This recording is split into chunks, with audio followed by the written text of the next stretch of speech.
రాష్ట్ర ప్రభుత్వ వైఖరిపై స్థానిక సంస్థల సర్పంచులు గురుగా ఉన్నారు. నిధులు విడుదల చేయకపోవడంతో అసంతృప్తి వ్యక్తం చేస్తున్నారు.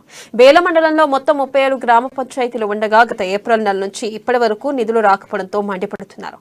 డబ్బులు వస్తాయన్న ఆశతో అప్పులు చేసి మరీ అభివృద్ధి పనులు పూర్తి చేశామని వాటిని ఎలా తీర్చాలో అర్థం కావడం లేదని మండల సర్పంచుల సంఘం అధ్యక్షుడు వట్టిపల్లి ఇంద్రశేఖర్ ఆవేదన వ్యక్తం చేస్తున్నారు.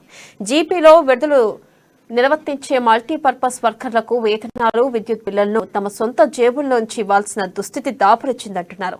బిల్లులు రాని కారణంగా కొన్ని గ్రామాల్లో అభివృద్ధి పనులు స్తంభించాయని అంటున్నారు. ఇప్పటికైనా పెండింగ్ బిల్లులు విడుదల చేసి తమను అప్పుల ఊబి నుంచి బయటపడేయాలని వేడుకోవడం ఇప్పుడు చర్చనీయాంశంగా మారింది.